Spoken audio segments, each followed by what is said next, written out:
25 years old and a father to a 1-year-old daughter at the time of his disappearance. All he wanted is to go home and stay with her, daughter. There it is. Live scope. That is an extended cab Chevy. Don't ask me how I know, I just know. A big operation today at this lake right here in Deerfield Beach. Crews have been at it since early this morning, pulling submerged cars from this body of water in Deerfield Beach. It's believed as many as 13 cars may have been submerged here. 5 were pulled from the water just Tuesday. If you have not seen that episode, go catch part 1 right now so you can get caught up with where we're at today. No, I just think he was here. No, but you know what? I miss you so much. I know. That's a car. We have a car.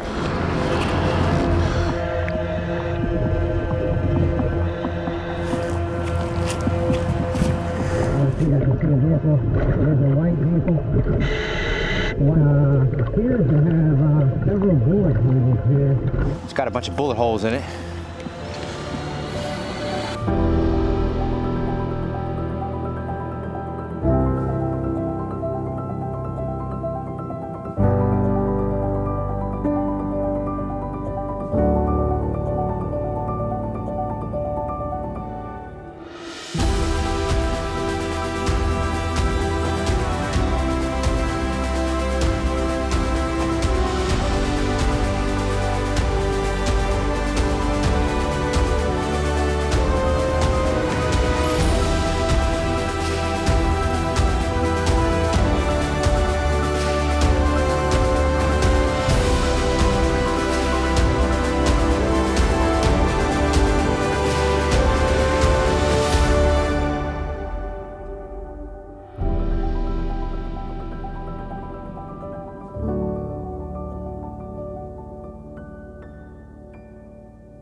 I'd like to thank each and every one of you for being a part of everything we do here at Adventures with Purpose, supporting us every step of the way.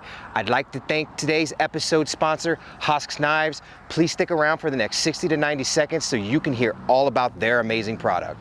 Whenever I am outdoors on all my adventures, by far, the Hosk knife is my most favorite knife in the whole wide world. You're not gonna get a better deal and you're not gonna get better quality.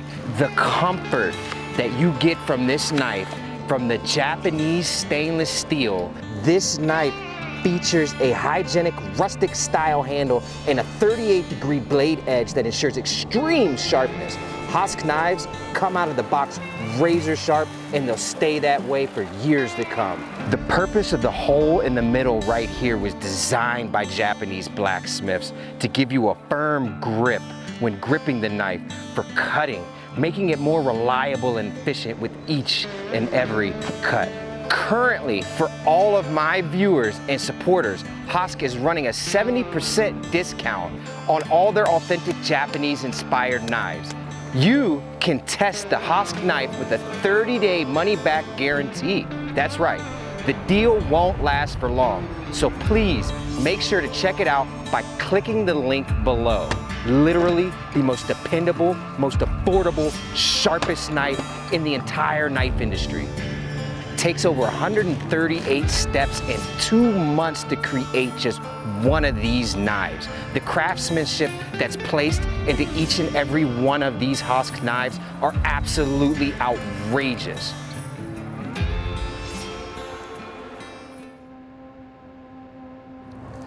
Day 2 in our search for Steven MacKrell. Only 25 years old when he vanished from right here, Pompano Beach, right outside of Fort Lauderdale, Florida. He was a father to a 1-year-old daughter when he just simply vanished. No trace of him or his 2013 Ford Fusion. Yesterday, we brought you into our investigation with mom, with uncles, and gave you an idea of who Steven was as a person, as a child growing up, and into him as a young adult prior leading up to his disappearance. Now, we took to the waterways yesterday. We uncovered 13 vehicles underwater in areas that had already been searched.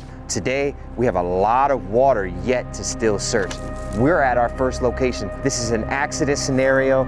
The road dead ends right into this water here. Who knows what our search is gonna uncover today, and stay tuned. This is one episode you are not gonna wanna miss.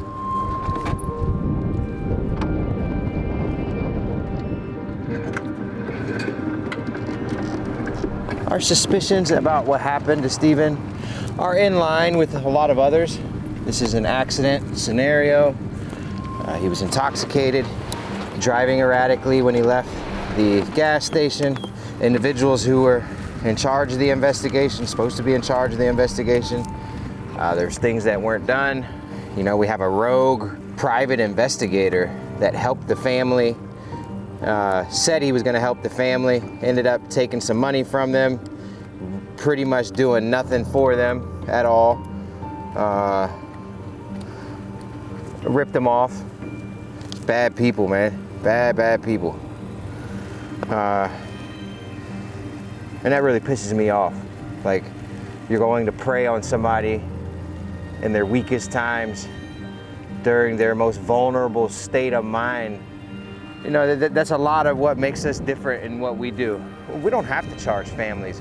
We don't have to be conniving and swindling and get families to mortgage their homes to provide them a false sense of helping. We're able to do this volunteer for families and law enforcement. And I could never imagine charging a family to do what we do. We're up here in Pompano Beach, where everyone familiar with the case doesn't really understand why he was up here so far away from home. So, you know, we're searching near where his last known whereabouts were. And that's all we can do at the moment. And also help spread awareness to Steven's mystery.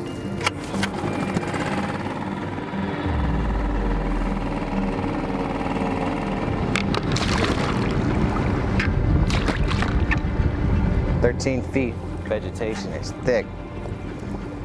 It's not gonna make this easy." Okay, how are we gonna do this? Oh, it's almost impossible to run sonar with this much vegetation. Just gonna have to be very, very good at it. Just pay attention, it's 20 feet already, right here. Car goes in, it's sinking, quick. All this vegetation in here. You can see it looks different than our normal scanning. But we'll make it work. The vegetation is still grainy, really grainy and pixelated, sort of. And what we're looking for is gonna be really dense. It's gonna be compact. The images are gonna be solid images. So when we see those vegetation marks and, you know, solid density objects in them, that's what we're gonna be looking for. That's gonna tell us if there's something inside of that vegetation.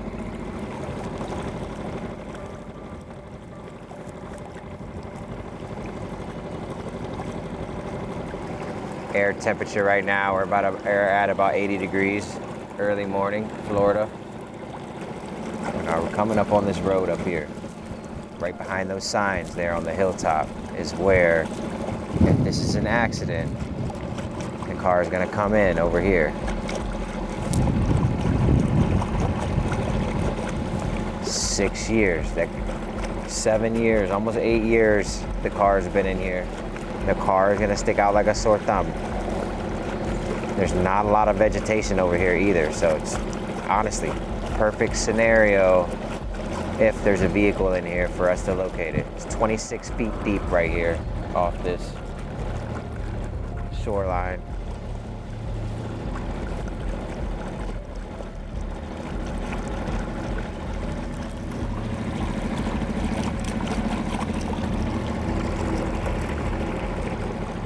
I believe we have a car.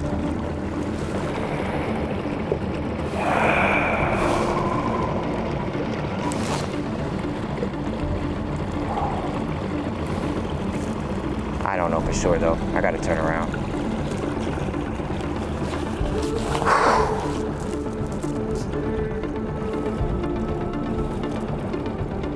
If that's a car, that's Steven. It makes no sense for another car to be in here. This is not a dumping ground. There it is coming up. That's a car. We have a car. Right here.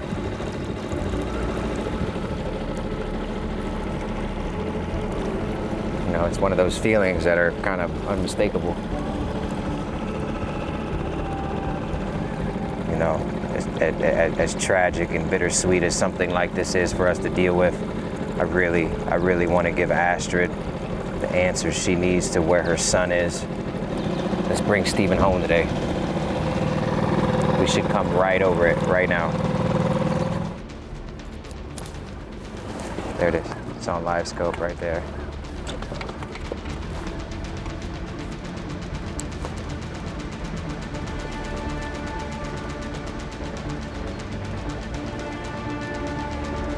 All right, I'm on the bottom. I'm on the bottom.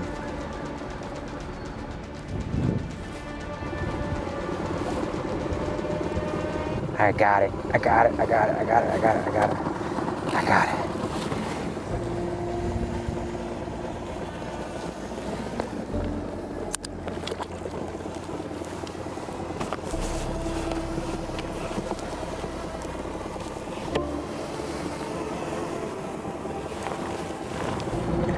Nothing else out here except for the vehicle under us. You can clearly see that. That way we know we're not missing anything. Directly under us is the vehicle. The buoy's right here.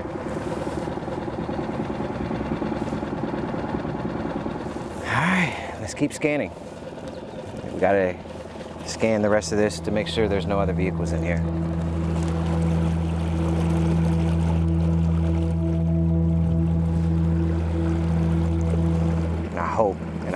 I hope that we just found Steven and this nightmare can begin to come to an end for his mom, his brothers, and his daughter.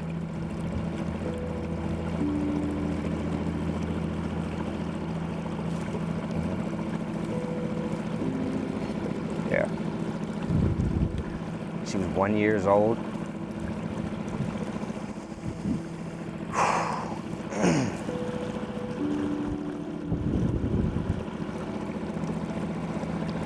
Let's go get suited up, get in the water, and find out what we have.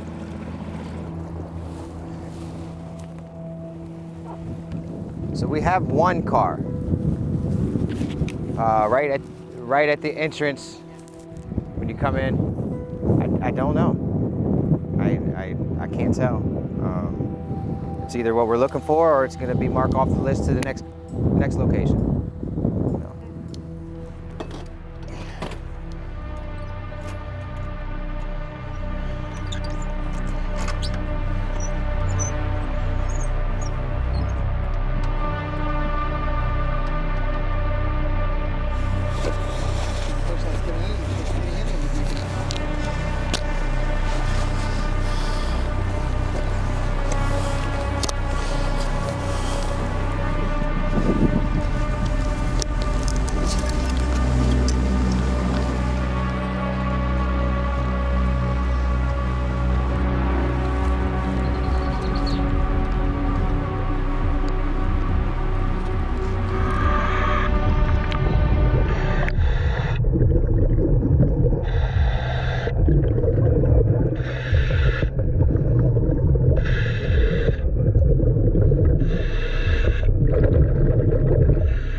There's a white vehicle, white in color.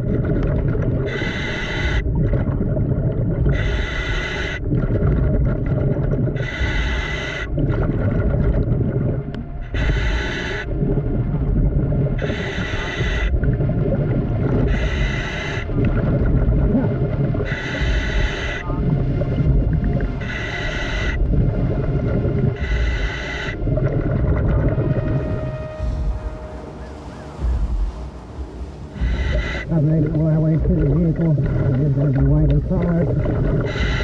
However, it is not our vehicle. The vehicle's been down here for quite a while.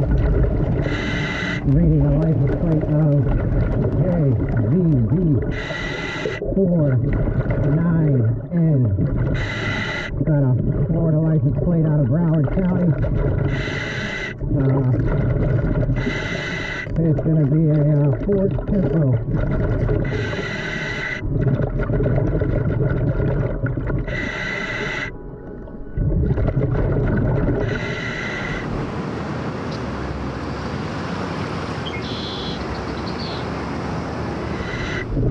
The rear window is out.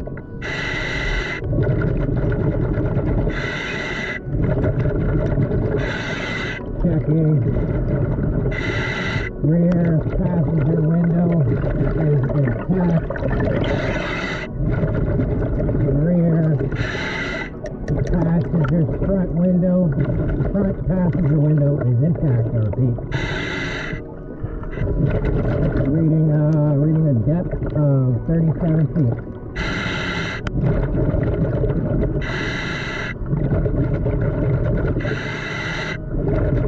Making my way over the vehicle.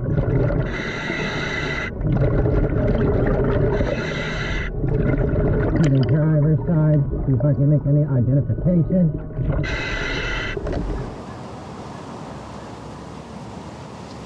The vehicle is upside down. Appears to have several bullet holes here. 1, 2, 3, 4, 5, 6. We have 6. I repeat, 6 bullet holes. 6 bullet holes on the front driver's side of the vehicle. We're gonna have to be very careful with the inspection on this vehicle. I think he's coming up topside.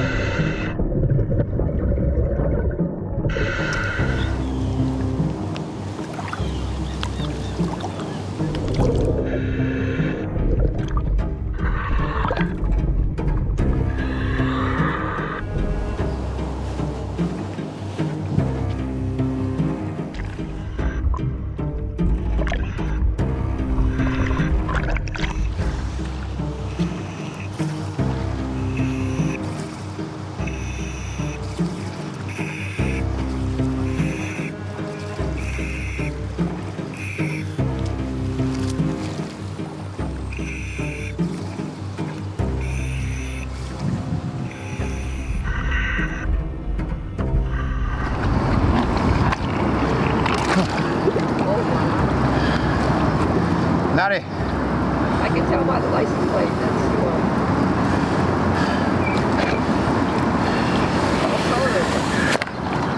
Got down there, first thing I saw, it was white. It was a Ford.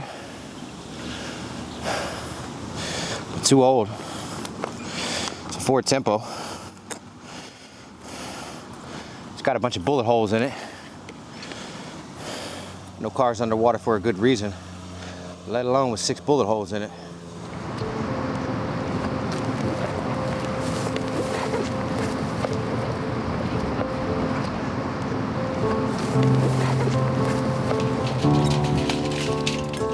I had another one and that I was thinking about that I couldn't get to because the police wouldn't let me as soon as I pulled over. So we were driving past it last night, and now they have a lot of construction on the highway. So now you can't. Now it has a guardrail. Before it didn't. All right, let's just go check it out.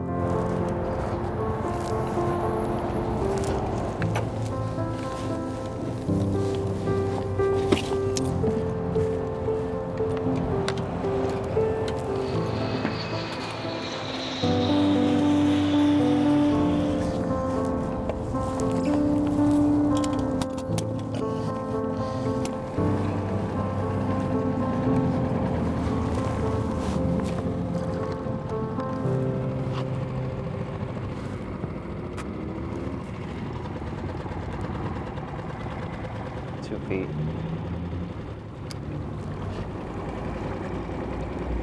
This is about 4 feet. Yeah, bottom's right there.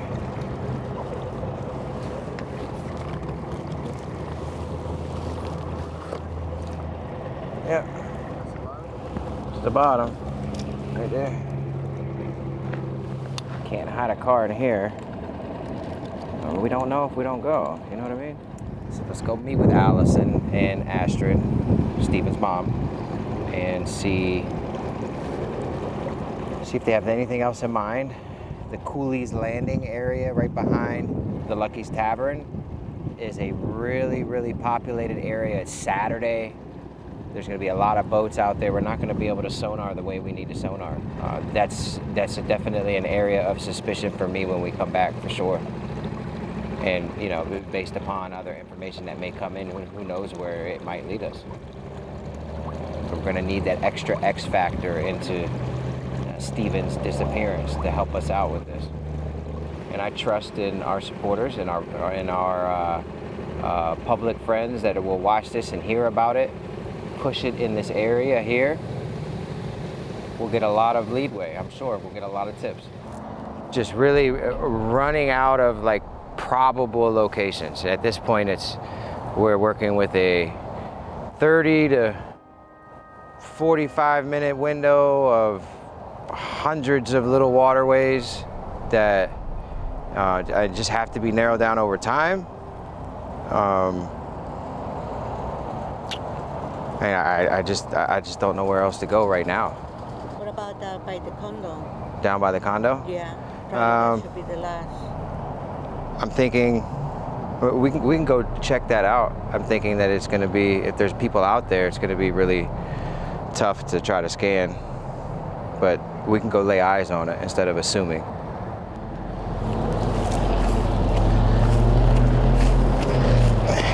We are going back to what could be considered ground zero for the story into the disappearance of Steven MacKrell. It's where his night took a turn. Lucky's Tavern, it's right behind there. It's where he partied prior to him traveling up to the gas station. Lucky's Tavern's also right next to the condo that he went to after Lucky's Tavern, where there were some females there and they hung out. That's where he departed and went up to the gas station from. We're here now at Cooley's Landing. Cooley's Landing, the significance in this is Lucky's Tavern, where they spent their night, is right behind, right over here. The condos that they were at with the young women after they left Lucky's Tavern is right there behind those trees. And then we have not one, not two, but 3 boat ramps within just blocks of where they were. Yes, we know Steven went 25, 30 minutes to the north, but did he come back to this area? Because this is where he left. This is where he left his brother. This is where he left his best friend. This is where he left the young women that they were hanging out with. So I think it's reasonable to say that they could have come back here. So that's the significance of this location and where we're at, why we're here now. No, I just think he was here before. I know, but you know what? I miss him so much. I know. And I'm hoping that we can give you closure today. I'm sorry. It's okay. It's all right. It's normal. We all want. What's wrong with the way you're feeling? We all want the same thing, and time provided, it's going to reveal itself. It is. And if we don't find anything here, I am not going to give up. I will keep looking for him until we find him. Look. I will go wherever I need to go. We will find him. We will find him. Don't worry. I miss him so much. We're going to get the boat in and get this search in this location. Okay. Thank you.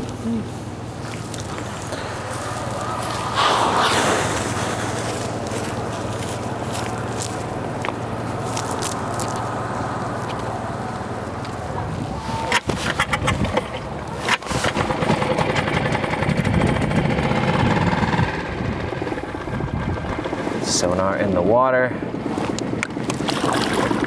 We don't have a lot of traffic right now, so let's hurry up and get some good scans in.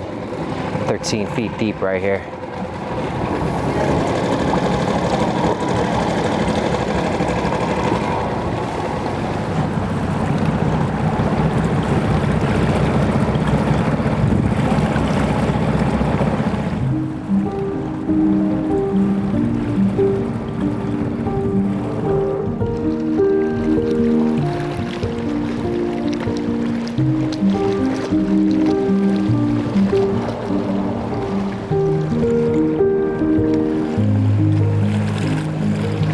Symphony condos, that's where they went after they left Lucky's Tavern. 6 years ago when they left Lucky's Tavern, them and several young females went back here to a condo, hung out, and that's where he departed and went up to the gas station from. We're gonna keep looking. We're not stopping. You know, our search for right now might be over, but it's not. It's just started. Absolutely. Right. And I think the way I want to end this is just making a plea to the public to come forward with any type of information that they have whatsoever. Right. That's what we need. Yeah. We need some tips. Yeah. Whether you know the individuals that were at the gas station that night are, you know, I'm not going to call them suspects, but definite persons of interest. Yeah. The information that they could provide could be pivotal. Even if they just chased him down the street, gave him a finger, if they could just tell us which direction he went in, you know, that will help us. Right. That will help us. Oh, yeah. And we know 2 people was in that car, 3, possibly 4 people were in that car. And somebody knows something. You know, if we could just find out the direction he went into or where he crashed. If they were scared to say something at the time, you know, a lot of time has gone by and they're not going to get in trouble by coming forward and letting us know what happened. So we wanted to be able to bring Steven home. And if you know something, please say something. Any little tips, anything that we can go for it to find him, no matter what condition he's at. But we wanted to bring him home. We wanted to know what happened. We wanted to make a closure to all these long-lasting 7 years. Thank you. Thank you so much.